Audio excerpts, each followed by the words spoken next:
This rookie officer was treated like trash by his own seniors. He was forced to clean the toilets and bathrooms of the precinct, scrubbing floors while other officers laughed. They would make him polish their shoes, treating him more like a servant than a fellow cop. But when this rookie cop's real identity was revealed, even the most powerful men in the government would bow their heads to him. One night, the Metro City precinct was buzzing with chaotic energy. Officer Seth Kramer had just arrived for his shift when another officer approached him. "Officer Seth, tonight's the night. We're going to arrest the most ruthless mafia in the city, Julian Sinclair. You're coming with us, right?" Before Seth could answer, another senior officer, Jasper Kane, scoffed. "A rookie's job is to chase cats out of rich people's gardens," he mocked. "If this coward even sees Julian, he'll piss in his pants." Senior Officer Jasper had no idea that before becoming a rookie, Seth was a renowned soldier. But a disastrous incident on one mission had forced him out of the army and into a police uniform, where he was assigned to write parking tickets. Jasper humiliated Seth every single day. But that night, something was going to happen that no one could have ever dreamed of. "Hey, rookie," Jasper tried to insult Seth just before they left for the mission. "Maybe you could come with us. There's going to be a shootout with Julian today. We are expecting a lot of casualties. We'll need someone to pick up the corpses." Seth didn't say a word and followed his orders. Officer Jasper left for Julian's warehouse with the entire police force, but the news of the police raid had reached Julian long before they arrived. Their men were ready and waiting to give Officer Jasper's team a warm welcome. Clueless, Jasper stormed the warehouse with his force and shouted, "We have you surrounded! Nobody moved! If anyone acts smart, we are not responsible for what happens next." Hearing Jasper's threat, Julian and his men, who were sitting comfortably in chairs, began to laugh. Julian finally spoke, his voice echoing in the vast space. "Before you worry about our deaths, you should think about your own. If you take one more step, you'll all be going home in pieces. You're standing on a pressure-sensitive bomb. You move, you all get blown away." Fear instantly paralyzed Jasper and his entire team. They looked at each other, then at the laughing crime lords who were eagerly waiting for them to make a fatal mistake. Just then, Officer Seth calmly walked into the warehouse. Julian looked at Seth's face, and all the color drained from his own. "This was a huge mistake, Mr. Kramer," he said in a shivering voice. "We surrender. Please don't kill us." As he said this, Julian and all his men dropped to their knees, bowing before Seth as if disciples were bowing before his master. Seeing the city's most feared gangster on his knees in front of Seth, Senior Officer Jasper felt as if the floor had dropped out from under him. He just stared, dumbfounded. Why would such a powerful man bow down to a rookie? Why would he beg for his life? The secret of Officer Seth's life began in an army hospital where he was counting his last breaths. "Doctor, will he make it?" a soldier asked, his voice strained. "Will Seth be okay?" The doctor looked at the unconscious soldier on the bed and replied calmly, "We can't say anything until he wakes up."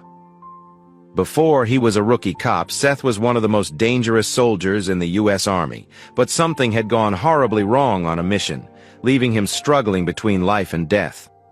In the emergency room of the military hospital, 5 of the best surgeons were working to save him. His body was riddled with bullet wounds, and he was drenched in his own blood. Outside the emergency room, 2 soldiers, their uniforms torn and stained with blood, paced anxiously. After a long 2-hour wait, the doors to the operating theater opened. The soldiers, along with their squad leader, rushed to the doctor. "Is he okay? What happened?" The doctor managed a tired smile. "You don't need to worry. We saved him. He's a fighter." A wave of relief washed over the soldiers, but then the doctor's expression grew serious. During the fight, Seth was injected with an experimental chemical. It's the only reason he survived such massive trauma, but the lethal substance has now bonded with his blood. It's made him permanently weak. I doubt he'll ever be able to serve in the army again. Hearing this, the soldiers felt the world shift beneath their feet. Jordan Sinclair lost his composure and slammed his fist into the wall. "It's all my fault!" he yelled. "I'm responsible for what happened to him." A senior officer grabbed him by the shoulder. "Jordan, tell me exactly what happened out there. A man like Seth doesn't go down this easily." In a voice choked with despair, Jordan told them a story that shook them to their core. "Sir, I was trapped in that lab in Russia. Seth came to save me." He could have left me behind, but he didn't. Then, out of nowhere, a masked man appeared and stuck a needle in Seth's neck. The senior officer's face hardened with anger. "Because of your mistake, my most capable officer is on the brink of death." Now, everyone was worried. Seth being out of the army would be a huge loss for the Wolfpack Division, a secret unit within the Military Intelligence Bureau. Only the most elite soldiers in the country were selected for it, and Seth had been training for the past 6 months to join their ranks. A few days later, a doctor came out of Seth's room and gave his medical report to the instructor. The instructor looked shocked after reading it. "I'm sorry," he said quietly, "but Seth can never join the Wolfpack Division again." The senior officer got angry. "What do you mean? Seth is a fighter." The instructor sighed. "I know, but his strength and speed are gone. He's not fit for the army anymore." Everyone was heartbroken. When Seth woke up, the instructor told him the truth.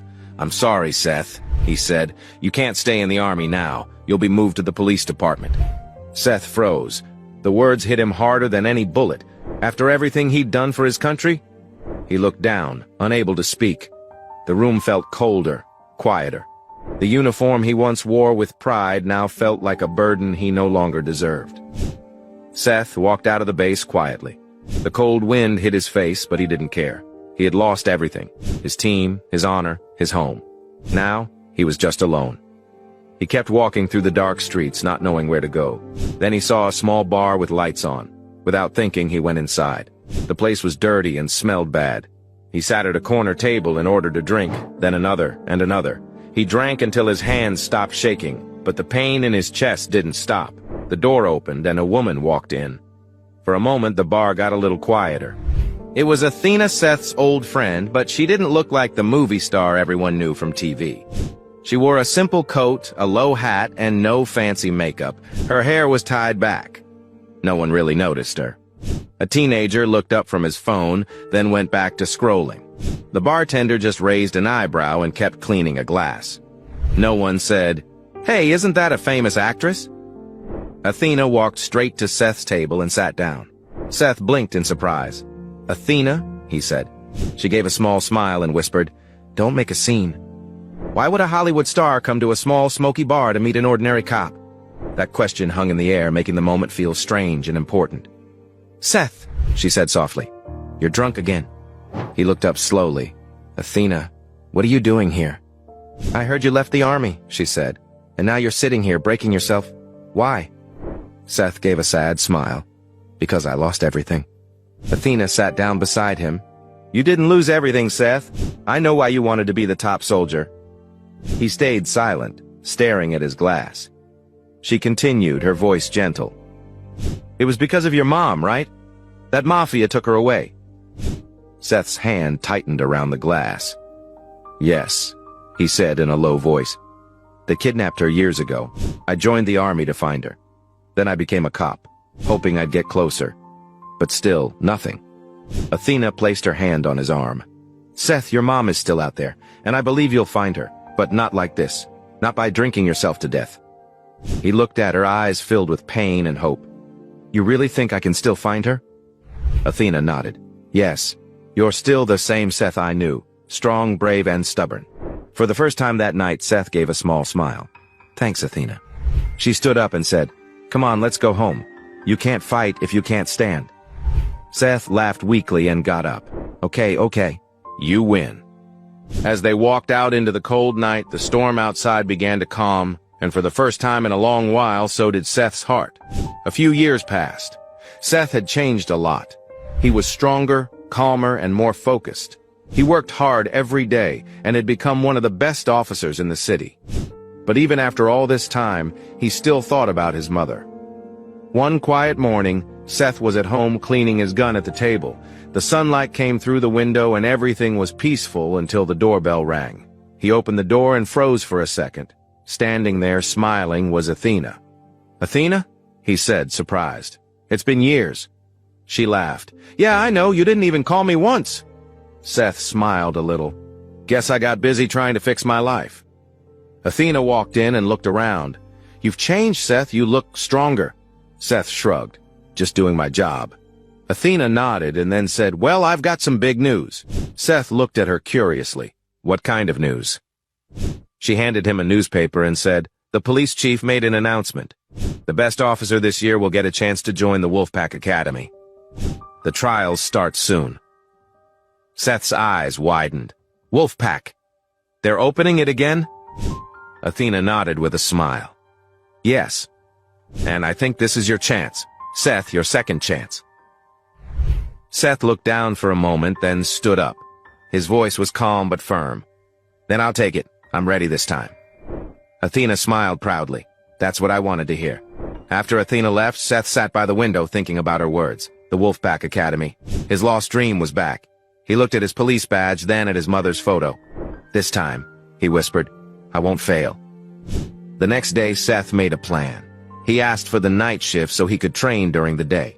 Every morning after work, he ran through the streets, lifted weights, and practiced fighting. Even when he was tired, he didn't stop. But not everyone believed in him.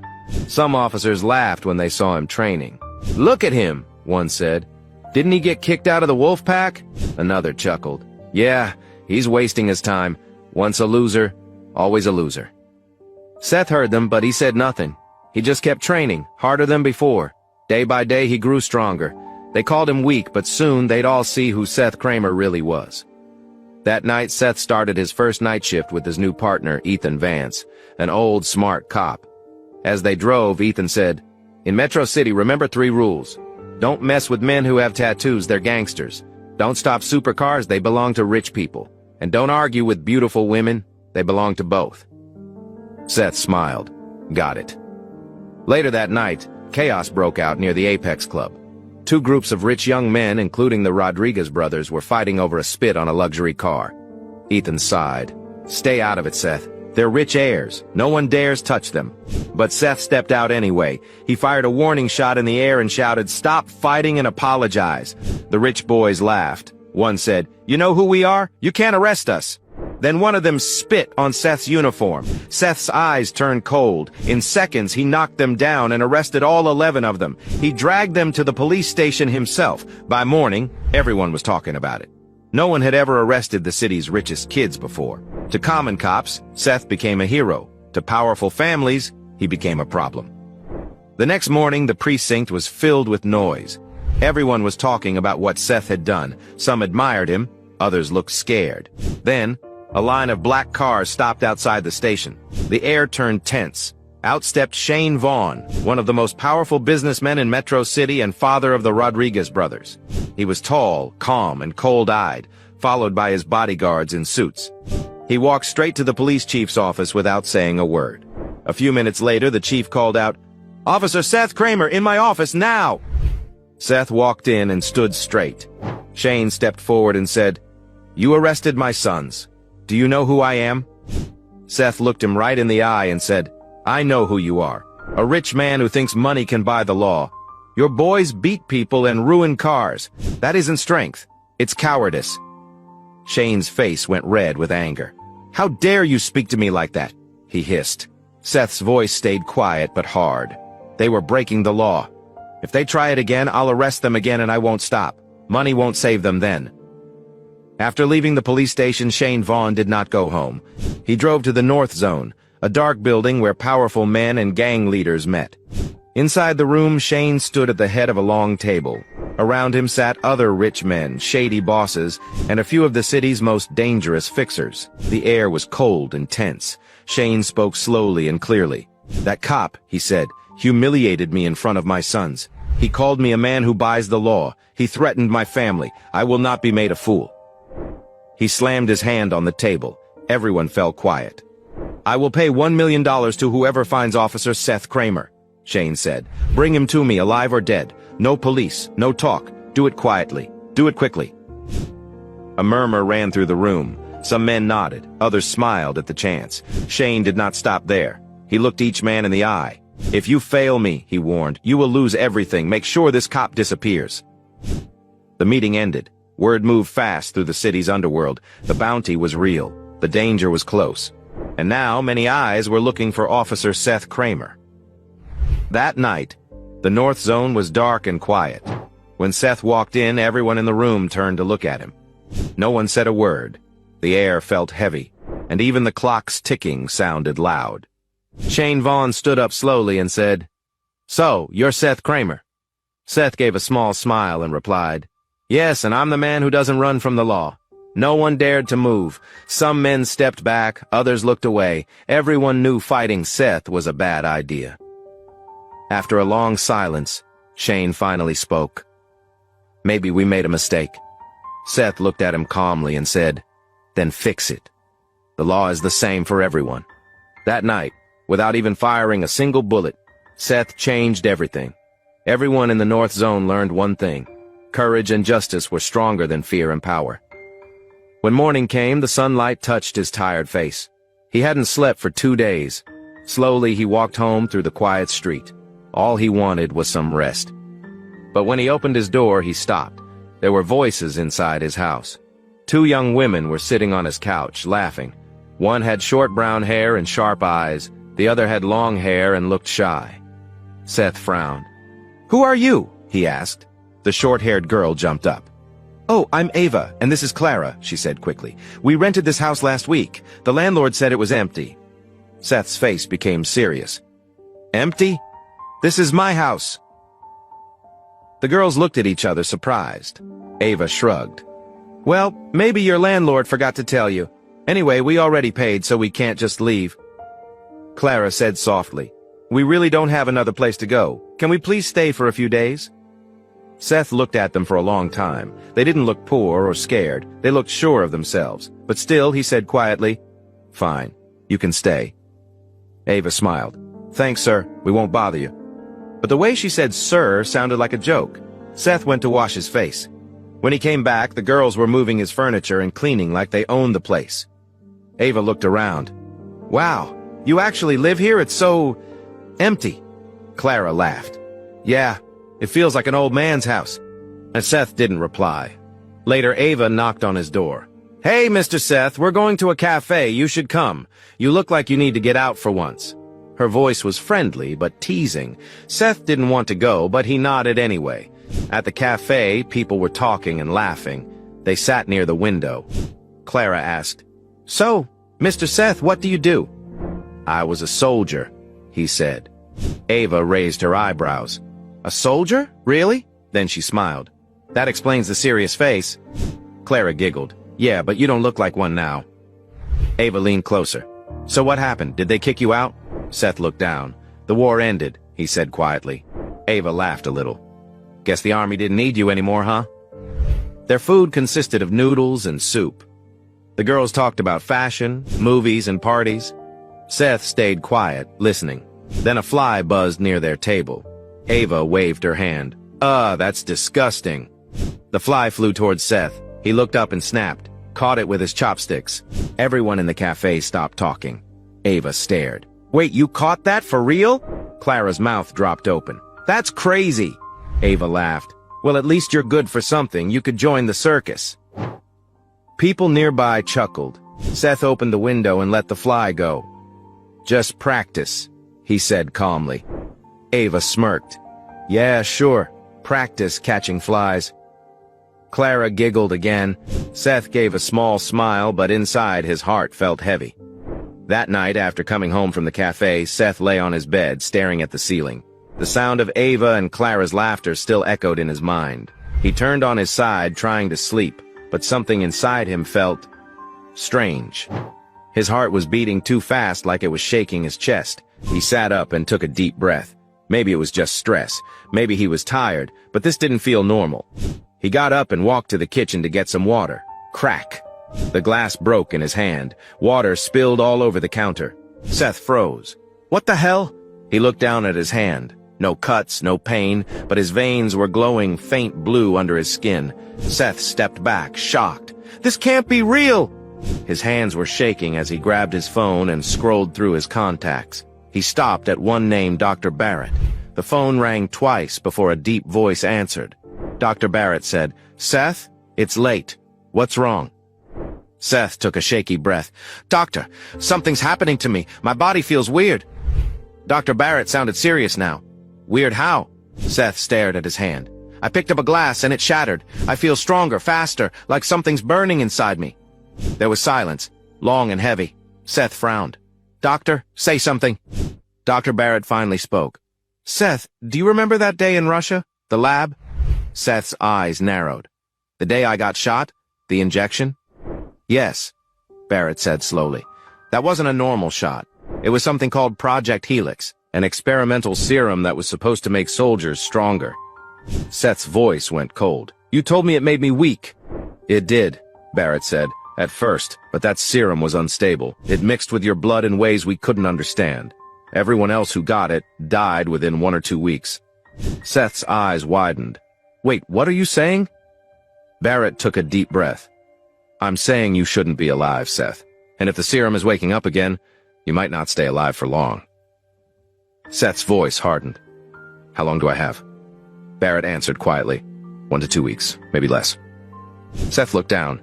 His reflection in the window looked strange. His eyes were brighter, sharper. There has to be a cure, he said softly. Barrett replied, We tried, Seth. Everyone who got that serum died, but your body's different. Somehow you're fighting it. You've lasted longer than anyone else ever did. Seth clenched his jaw. So you're saying I'm dying again? He ended the call. The phone slipped from his hand onto the couch. Seth looked down at his hands again. The blue glow came back brighter this time. He whispered, So, this is what power feels like. But deep inside, his chest felt cold, because for the first time in years, Seth Kramer didn't know if this power was a gift or a curse. The sun was setting slowly over Metro City.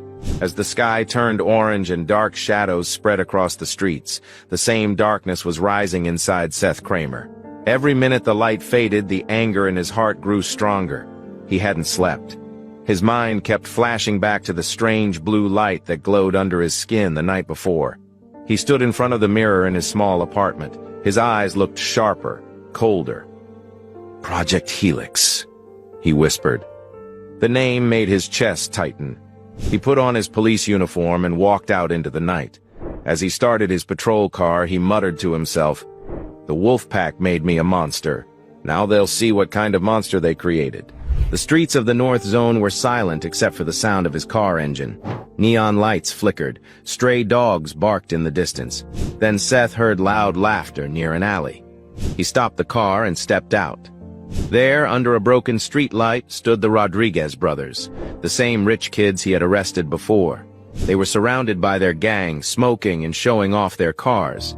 When they saw Seth, one of them grinned. Hey, look, the North Zone's hero is back. Another laughed. Maybe he's here to arrest our shadows this time. Their laughter filled the dark street. Seth ignored them and walked past. But then a tall man with tattoos and a silver chain stepped forward. It was Don Bardley, the local gang boss. Well, well, Don said with a smirk. If it isn't the rookie cop who thinks he runs my zone. Seth said nothing. He just stared at him with calm eyes. Don didn't like that. Let's see what you've got. He grabbed Seth's uniform and ripped the sleeve open. The sound of tearing cloth echoed in the cold night. Don sneered. What now, officer? You're gonna cry to your boss? Seth's fists tightened. For a moment, his veins glowed faint blue in the dark light. Don stepped back, confused. What the hell? Before he could finish, 5 men attacked. They punched and kicked Seth from every side. He blocked some hits, but couldn't stop them all. He fell to the ground, breathing hard, blood dripping from his lip. Then a sharp voice shouted, Stop! Everyone turned. 2 figures appeared at the end of the alley, Athena and Ethan Vance. She was Athena, a world-famous superstar loved by millions, but more than that, she was Seth's wife. Ethan aimed his gun. Back off! He yelled. The gang froze for a moment, unsure what to do. Then Don Bardley growled, Grab them too! Before anyone could react, Don's men charged. Ethan shot once in the air, but someone hit him from behind and knocked him down. Athena fought hard with 2 kicks, 1 punch, but there were too many of them. One man grabbed her arm, another hit her on the shoulder. Athena! Seth shouted, trying to stand. They dragged Athena and Ethan away. Seth tried to run after them, but Don kicked him down. Stay down, hero, Don said coldly. Moments later, black SUVs rolled into the alley. The sound of doors slamming echoed through the night. Out stepped Shane Vaughn, dressed in a black coat, his face calm and proud. "This," he said, looking at Seth, "is the cop who dared to stand against me." He turned to his guards. "Take him to the boss. He'll want to see what kind of man challenges the Vaughns." The men grabbed Seth and pushed him toward the car. Seth didn't fight back. His eyes were steady, cold. "I'll make them pay," he thought. "No one touches my wife." It was close to midnight. The mansion stood on a hill outside the city, its windows glowing dimly through the fog. Inside, the air smelled of smoke and power. Shane walked in, dragging Seth with him. "Boss," Shane said proudly, "this is the cop who's been causing problems in the North Zone." A tall man sat in a big leather chair. His back faced them. The room was silent except for the sound of the clock ticking. Then the man slowly turned. When his eyes met Seth's, his face turned pale. The cigar fell from his hand. You're still alive," he whispered, stepping back. Shane frowned. "Boss, what's wrong?" The man didn't answer. He dropped to his knees, his voice shaking. "Forgive me, Commander Kramer. I didn't know it was you." Everyone in the room froze. Guards looked at each other in shock. Shane's mouth fell open. He couldn't believe what he was seeing. Seth stood tall, quiet, his eyes glowing faintly blue in the dim light. Will Seth see Athena again? Why did Shane's boss fall to his knees in front of Seth? Will Seth ever find his mother, the reason he became a cop? Will the Project Helix serum save him or kill him? Who was the masked man who injected Seth in Russia? And if the serum inside Seth starts to work again, what kind of power will it give him? Find out by downloading the Pocket FM app and listening to Hearts in the Crossfire. Keep listening by clicking the link below the video. You can't guess what happens next. Start listening to the exciting audio series for free